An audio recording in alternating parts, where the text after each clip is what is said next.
Last લેક્ચરમાં તમને એક સમ હોમવર્કમાં આપેલો. આશા રાખું તમે બધાએ ગણી લીધો હશે, જેનો આન્સર છે 0.97. હવે તો કે ભાઈ તમારા બધા પાસે ટેક્સ્ટ બુક હોય પણ ખરા અને ન પણ હોય. તો હવે આપણે જે કાર્લ પિયર્સનની મેથડ કરેલી હતી એના સમ્સ મારે આજે તમને લગભગ 4 થી 5 સમ હોમવર્કમાં આપવાના છે. તો આપણે આ પહેલાનો આપણો લેક્ચર હતો, આજનો લેક્ચર છે. એ લેક્ચરના અંતે ડિસ્ક્રિપ્શનમાં તમને એક લિંક શેર કરેલી જ છે. તો એ લિંક થ્રુ તમે આપણી આંકડાશાસ્ત્રની ગુજરાતી મીડિયમ, ઇંગ્લિશ મીડિયમ બંનેના વિદ્યાર્થી મિત્રો છે એ બુક છે એ તમે ડાઉનલોડ કરી શકશો. અથવા તો આપણું જે આ એક ચેપ્ટર છે સહસંબંધ, કોરિલેશન, ચેપ્ટર 2, તો એ તમે એમાંથી જોઈ શકશો. તો તમને તમારા જે કાંઈ સમ હોમવર્કમાં આપું છું એ મળી શકશે.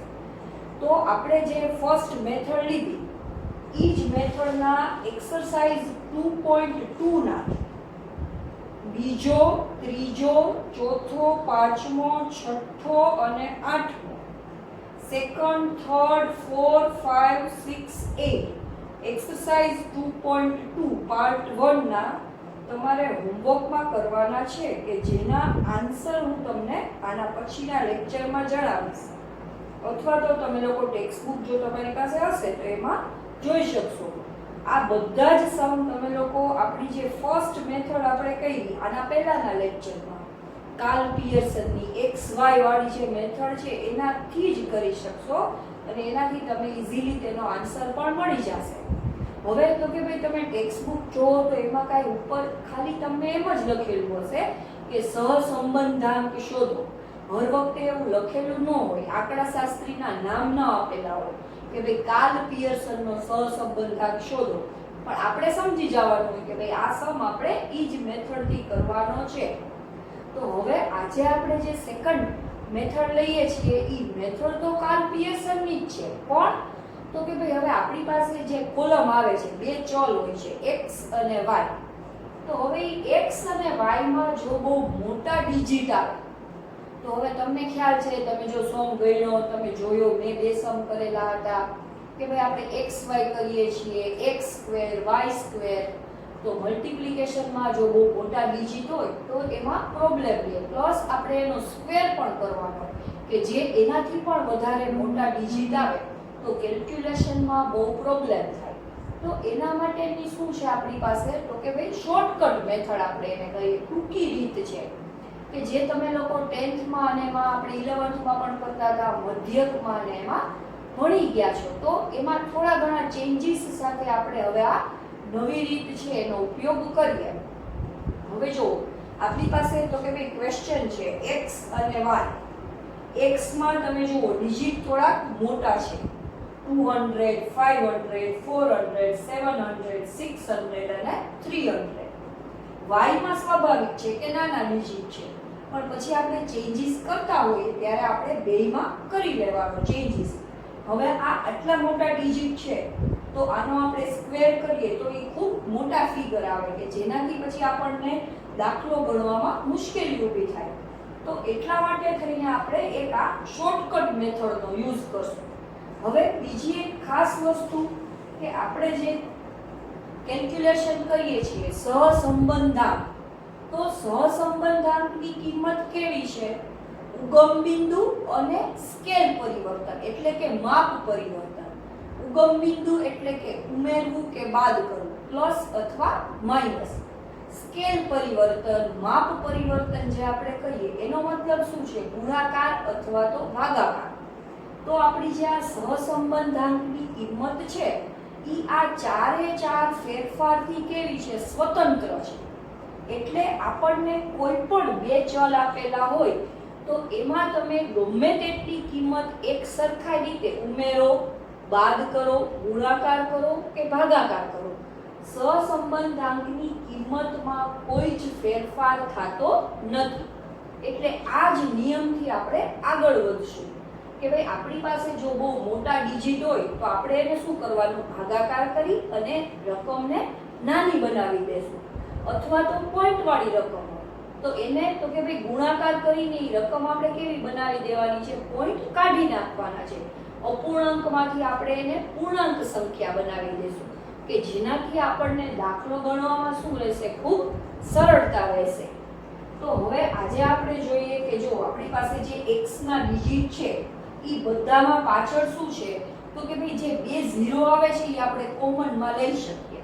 એટલે એનો મતલબ એમ કે આપણે x ઉપરથી એક નવી કોલમ બનાવવાની આવશે જેને આપણે નામ દેશું u, અને એની અંદર આપણે આ આખી કોલમ છે એને આપણે 100 થી ડિવાઈડ કરી, એટલે આપણે u બરાબર આવી રીતે કોલમ બનાવશું x/100. હવે તો કે જે આપણે આ ભાગાકાર કરીએ છીએ એ આપણે અહીંયા બતાવવાનો નથી, પણ આપણે ભાગાકાર કર્યો એમ માનીને આપણે આગળ કોલમમાં વધવાનું છે.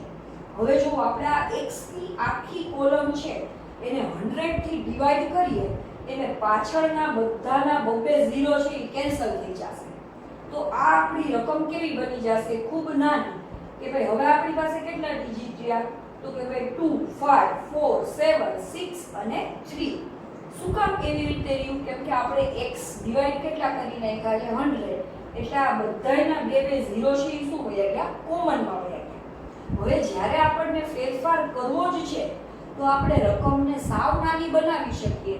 તો એના માટે થઈને આપણે શું કરીએ છીએ, તો કે ભાઈ જે સૌથી નાનો ફિગર હોય એને તમે માઈનસ પણ કરી શકો, એટલે આપણી રકમ છે એ સાવ નાની બની જાય. તો x ડિવાઈડ 100 માઈનસ 2. હવે જુઓ એક ખાસ વસ્તુ, મેં માઈનસમાં 2 શું કામ લીધા, તમે કોઈ પણ ફિગર લઈ શકો, જવાબ એક જ આવશે. પણ તો કે ભાઈ આ જે બધા આપણી પાસે આંકડા છે, ડિજિટ છે, એમાંથી સૌથી નાનો ફિગર છે ઈ જો આપણે લઈએ તો એનાથી શું થશે કે એક પણ કોલમ આપણે જે બનાવીએ છીએ ઈ માઈનસમાં નહીં આવે. જો વચ્ચેનો તમે કોઈ પણ ફિગર લ્યો, 4 લ્યો, 3 લ્યો, 5 લ્યો, તો એનાથી આપણી કોલમ માઈનસમાં આવી શકે. તો વળી પાછું કેલ્ક્યુલેશનમાં શું થાય કે ઘણી વખત પ્રોબ્લેમ થાય. એટલે આ જે કાંઈ માઈનસ કરવાનું હોય એમાં એક ખાસ ધ્યાન રાખવાનું કે જે સૌથી નાનો ફિગર છે તમારી પાસે કોલમની અંદર, સૌથી નાનો ડિજિટ હોય એને જ માઈનસ કરવાનો. એટલે આપણી એક પણ આંકડાકીય માહિતી માઈનસમાં આવશે નહીં. તો આમાં આપણી પાસે સૌથી નાનો ડિજિટ કયો છે, તો કે ભાઈ 2, તો એને આપણે માઈનસ કરશું. હવે તો કે ભાઈ u ની કોલમ આપણે કેવી રીતે બનાવી છે, x ડિવાઈડ 100 માઈનસ 2. તો આપણી આખી કોલમ કઈ રીતે બનશે, હવે જો 2 માંથી 2 તો શું આવશે, પહેલો ફર્સ્ટ ફિગર આવશે 0, 5 માઈનસ 2 એટલે 3, 4 માઈનસ 2 2, 7 માઈનસ 2 5, 6 માઈનસ 2 4, 3 માઈનસ 2 1. હવે આપણે તો કે ભાઈ આપણા માટે xy છે એ ગૌણ બાબત છે. આપણી મેઇન કોલમ શું બનશે, u અને v. તમે જોઈ શકો છો કે આ કેટલા મોટા ફિગર હતા અને એમાંથી આપણે આટલી સાવ નાની કોલમ બનાવેલી છે. હવે તો કે ભાઈ ટોટલ હવે આપણે u નો જ કરવાનો રહેશે, xy નો ટોટલ કરવાનો રહેતો નથી. આનો આપણે ટોટલ કરીએ છીએ તો આપણો આન્સર આવશે 15. 15 સિગ્મા u ઇક્વલ શું આવે છે, 50. સેમ વસ્તુ છે. હવે તો કે ભાઈ y ના ડિજિટ બહુ મોટા છે નહીં, એટલે જો કદાચ તમારે એમાં ચેન્જીસ ન કરવું હોય તો પણ ચાલે. તો પણ પછી u ની સાથે તમે y લઈ શકતા નથી. તો તમે આવી રીતે પણ લખી શકો કે ભાઈ y ઇક્વલ v. એટલે આનો મતલબ શું છે, તો કે ભાઈ આપણે v ઇક્વલ આપણે શું કરીએ છીએ, y. એટલે કે આનો મતલબ એમ છે કે આપણે v તરીકે y ની કોલમ આખી એમને એમ જ રાખીએ છીએ. પણ હવે આપણી પાસે જ્યારે ચાન્સ છે આપણે ક્વેશ્ચન શોર્ટ કરી શકીએ તો આપણે આમાંથી પણ આપણે શોર્ટ કરીએ. તો આમાં આપણે કોઈ પણ ડિવિઝન નહીં કરી શકીએ કારણ કે એમાં આપણી પાસે પોઈન્ટમાં ફિગર આવી જશે. તો આપણે સૌથી નાનો ફિગર જો આમાં શું છે આપણી પાસે 9. તો 9 ને આપણે આખી કોલમમાંથી શું કરીએ, માઈનસ. તો v ઇક્વલ y માઈનસ 9. ચલો હવે y માઈનસ 9 એટલે 10 માંથી 9 માઈનસ કરીએ તો આવશે 1. 12 માંથી 9 તો 3, 10 માંથી 9 1, 15 minus 9 6, 9 minus 9 0, 12 minus 9 3. Total sigma વી તો કે ભાઈ આ જે આપણે આખી કોલમ છે એનો ટોટલ આવશે 14 ચલો ભાઈ મેં તો 9 માઈનસ કર્યા, તો જો તમારે 10 માઈનસ કરવા હોય તો પણ તમે કરી શકો, તો અમુક ફિગર માઈનસ માં આવશે. સહસંબંધ છે એ કેવું છે તો કે ભાઈ it is one type of magic. આપણે કોઈ પણ કિંમત માઈનસ કરીએ, ભાગાકાર કરીએ, ફાઇનલી આન્સર તો કેવો આવશે? એક જ આવશે. હવે તો કે ભાઈ જે રીતે આપણે xy ની કોલમ બનાવેલ હતી એ જ રીતે સેમ આપણે કોલમ કઈ બનાવવાની છે? uv. તો હવે આપણે એ જ પ્રમાણે uv ની કોલમ બનાવીએ. uv જે x માંથી કોલમ બની છે u છે, y માંથી બનેલી છે એનું શું છે? v. તો uv એટલે u અને v બેયને મલ્ટીપ્લિકેશન થશે, પછીથી થશે u² અને v².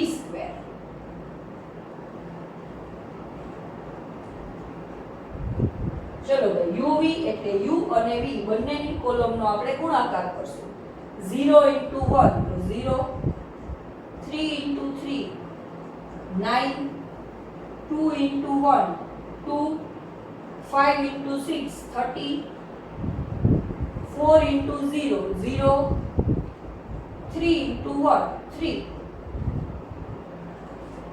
આપણે જોઈ શકીએ છીએ કે કેટલી મોટી કોલમ હતી, એમાંથી આપણે હવે એને સાવ નાની રકમ બનાવી દીધી છે. uv સિગ્મા uv આખી કોલમનો ટોટલ 44. ચલો સેમ જેમ x² કરતા હતા એમ u². u ની જે કોલમ છે આપણી એનો સ્ક્વેર, 0 નો સ્ક્વેર તો કે ભાઈ 0, 3 9, 2 4, 5 નો સ્ક્વેર 25, 4 તો કે ભાઈ 16 અને 1 નો સ્ક્વેર 1. સિગ્મા u² ની કોલમનો ટોટલ આવશે 55. Sigma u².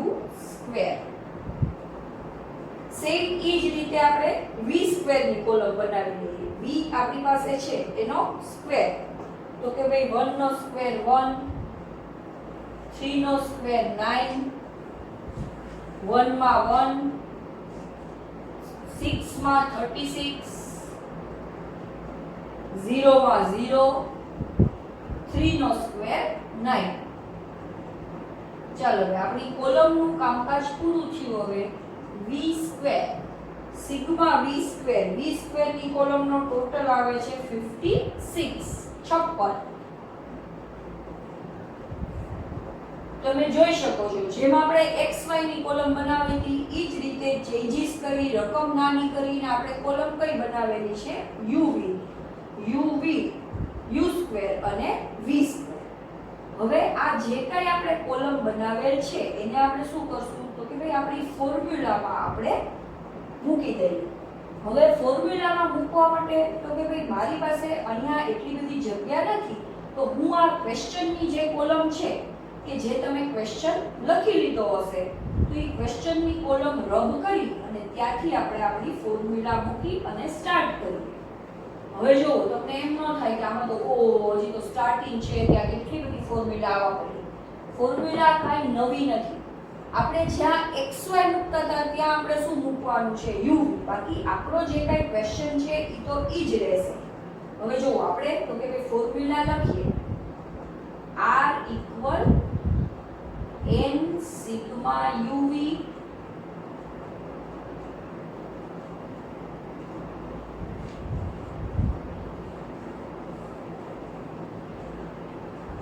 minus sigma u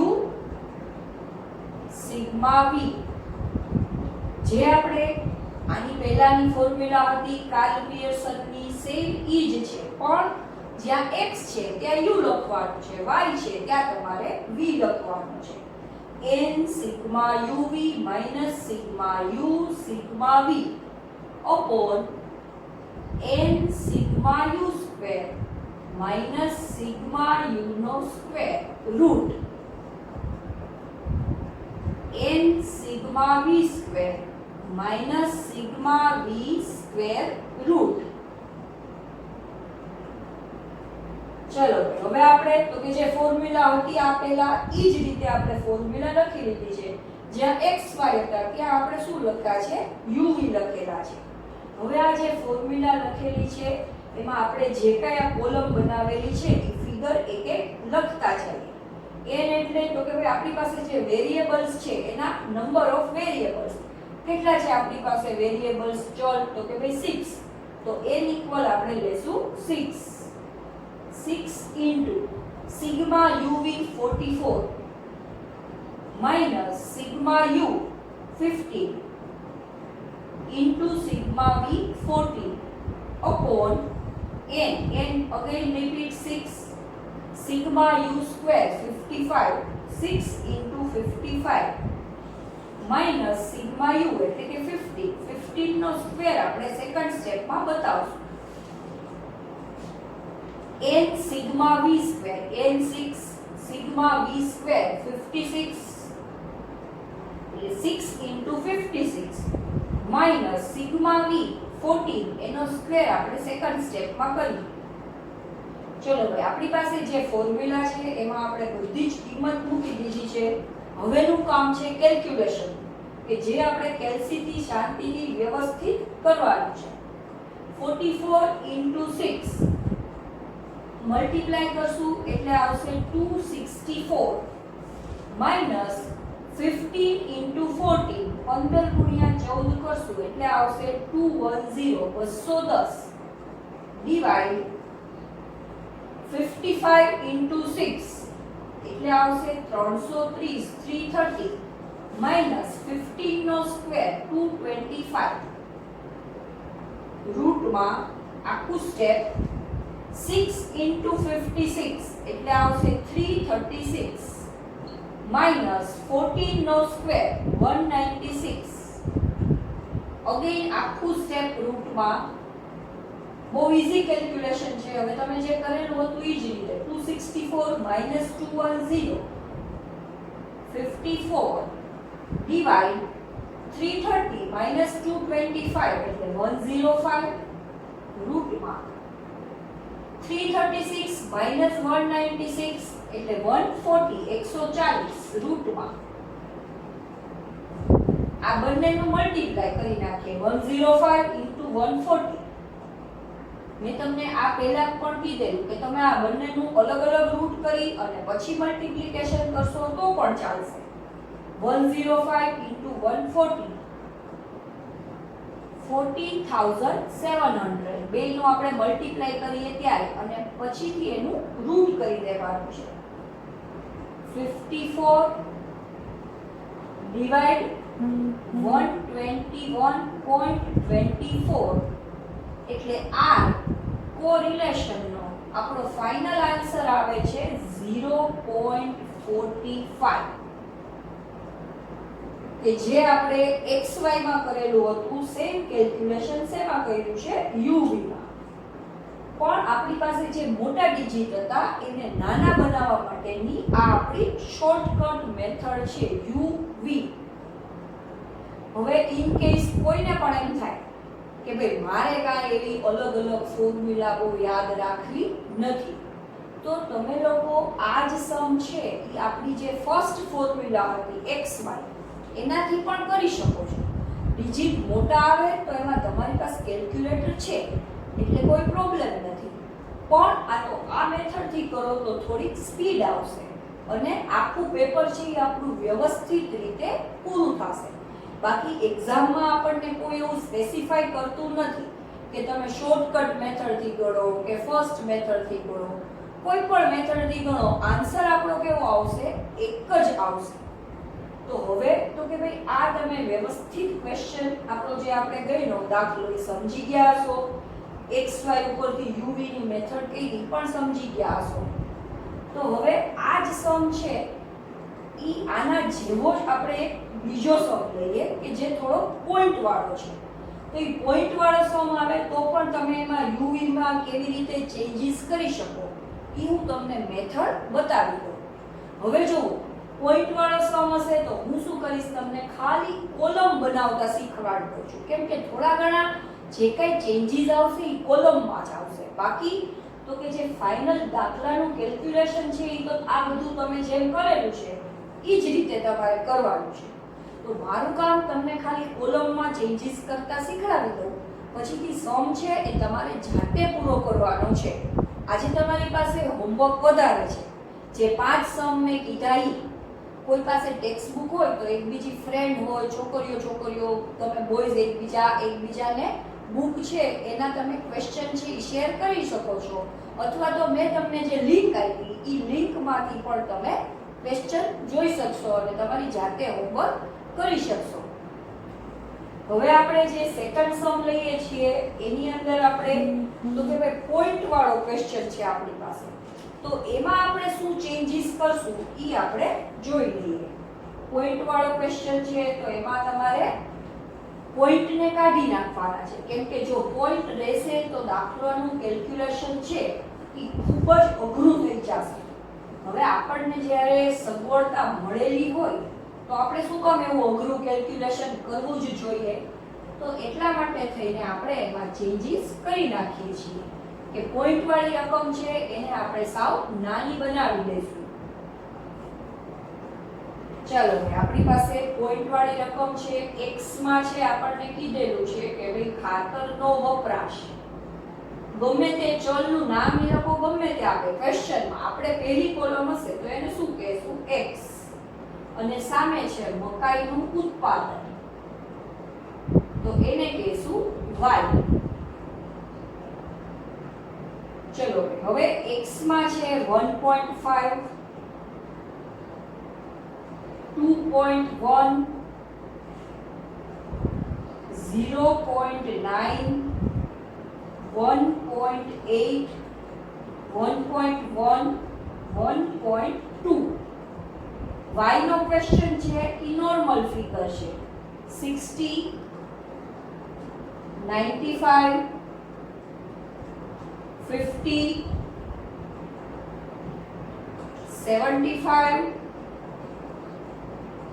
45, okay 75.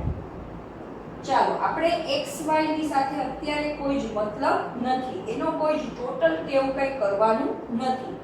આની અંદર તમે જોઈ શકો છો કે x ના બધા જ ફિગર પોઈન્ટમાં છે, તો હવે જો મારે પોઈન્ટ કાઢવું હોય તો પોઈન્ટ પછી 1 ડિજિટ છે, તો આપણે શું કરીએ તો કે ભાઈ મલ્ટીપ્લાય 10 કરી દઈએ આખી કોલમને, એટલે 1.5 * 10 કરશું તો આપણો આન્સર શું થઈ જશે 15. આપણો જે આ ફિગર છે એ આખો બની જશે, આપણા જે આ અપૂર્ણાંક ફિગર છે પોઈન્ટ છે એ બધા નીકળી જશે. તો અહીંયા આપણે કોલમને નામ દઈએ છીએ u. u ની કોલમ કેવી રીતે કરીએ છીએ તો કે ભાઈ 10x. આનો મીનિંગ એમ છે કે આખી કોલમને આપણે મલ્ટીપ્લાય શું કરીએ છીએ 10. હવે તો કે ભાઈ આ પહેલા પણ જોયું આપણે કે સૌથી નાનો ડિજિટ છે એને તમે માઈનસ કરી નાખો એટલે આપણો ક્વેશ્ચન છે એ સાવ શોર્ટ થઈ જશે. તો આની અંદર આપણે આ બધા પોઈન્ટ કાઢીએ તો આપણો સૌથી નાનો ફિગર આવશે 9. તો માઈનસમાં આપણે શું કરીએ છીએ 9. આ કોલમની અંદર આપણે પોઈન્ટ કાઢીએ પછીના ફિગર બતાવવાના હોતા નથી. 15. હવે જો આપણી કોલમ કઈ રીતે બને છે, કેમ કે આપણે મલ્ટીપ્લાય અહીંયા 10 લખી નાખ્યું છે એટલે 15, 21, 9, 18, 11, 12. આ આખી કોલમ આપણી બની ગઈ છે, એમાંથી આપણે 9 ને શું કરીએ છીએ માઈનસ. ચલો 15 માંથી 9 જશે તો 6, 21 માંથી 9 12, 12, 9 minus 9 0, 18 minus 9 9, 11 minus 9 2, 12 minus 9 3. ચલો સિગ્મા u કોલમનો ટોટલ 32. તમે જોઈ શકો છો આ પોઈન્ટ વાળા ફિગર છે, આ આખા તો કે ભાઈ પોઈન્ટ વગરના ફિગર છે કે જેમાં તમને કેલ્ક્યુલેશનમાં બહુ ઈઝી પડશે. હવે y માં આપણી પાસે શું છે તો કે ભાઈ ચાલો એક પણ ફિગર પોઈન્ટ વાળા નથી, પણ તો કે ભાઈ ડિજિટ તો મોટા જ છે અને આપણે ચેન્જ કરીએ છીએ તો બધામાં કરી નાખીએ. તો y માં તમે જુઓ કે આપણી પાસે બધા ફિગર એવા છે કે જેને ડિવાઈડ તમે 5 કરી શકો. જો 5 ડિવાઈડ કરતા કોઈ પોઈન્ટમાં ફિગર આવતો હોય તો આપણે નથી કરી શકતા, પણ તો કે ભાઈ આમાં બધા ફિગર એવા છે કે જેને ડિવાઈડ આપણે 5 કરીએ તો ઈ આન્સર છે ઈ નોર્મલ રહેશે, પોઈન્ટમાં આવશે નહીં. તો આપણે y ની કોલમ v = y ડિવાઈડ 5. આનો મતલબ એમ છે કે આખી y ની કોલમને હું 5 થી ભાગાકાર કરું છું એટલે 60 ભાગ્યા 5. તો શું આવશે આપણી પાસે? તો કે ભાઈ 12. પછી 95 ડિવાઈડ 5 તો શું આવશે આપણી પાસે? 19. તો આ રીતે આખી કોલમ હું લખું છું. ચલો 60 ડિવાઈડ 5 તો કે ભાઈ 12. 95 divide 5 19 19. 50 divide 5 10. 75 divide 5 15. 45 divide 5 9. 75 divide 5 50. હવે ઇન કેસ આમાં તમને એમ થાય કે અમારે આમાંય માઈનસ કરવું છે, તો આમાં પણ તમારી પાસે સૌથી નાનો ફિગર છે 9. તમે એને માઈનસ કરી શકો, પણ મેં આમાં કરેલું નથી. જો તમારી ઈચ્છા થાય તો તમે એને માઈનસ કરી શકો, તો તમારી v ની કોલમ પણ સાવ ટૂંકી બની જશે, નાની બની જશે. v સિગ્મા v ટોટલ કરીએ આપણે. સિગ્મા v ઇક્વલ આપણી પાસે આવશે 80. ચલો મેં તમને આ ચેન્જીસ કરી દીધા છે u અને v. હવે તો કે ભાઈ uv u² અને v². uv u² અને v². આ ત્રણ કોલમ બનાવી r = n સિગ્મા uv વાળી આપણી જે ફોર્મ્યુલા છે એ ફોર્મ્યુલા મૂકી અને આખો સમ પૂરો કરવાનું કામ તમારું છે, કે જે આપણે ક્લાસ વર્કમાં કરતા હતા સેમ ઈ જ રીતે. તમને ખબર જ છે કે ક્લાસ વર્કમાં આપણે તો કે ભાઈ એક સમ ગણાવી દઈએ પછી આખા ને આખા સમ છે એ હું ગણતી નહોતી. તમે તમારી જાતે જ કેલ્ક્યુલેશન પૂરું કરતા હતા. જે કાંઈ થોડું ઘણું સ્ટાર્ટિંગ છે એ જ હું તમને કરાવી દેતી હતી. તો જ્યારે નવી મેથડ આવશે ત્યારે જ આખો સમ મારે ગણવાનો રહેશે. બાકી આની અંદર તો કે ભાઈ શું ચેન્જીસ છે એ મેં તમને બતાવી દીધા. હવે આ સમ અહીંયાથી પાછો આપણે આગળ ગણ્યો એના જેવો જ છે, તો આ સમ તમારે લોકોએ જાતે જ પૂરો કરવાનો છે. એટલે જાતે આ સમ તમે લોકો પૂરો કરી શકશો.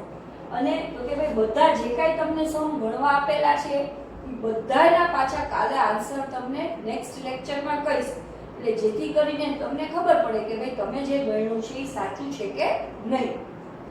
તો સેમ વસ્તુ હવે તો કે ભાઈ આપણે જે કાંઈ કેલ્ક્યુલેશન કરીએ એ જેટલા ફિગર હોય એટલા ગમે એવડી મોટી રકમ હોય આપણે એને નાની બનાવી શકીએ છીએ.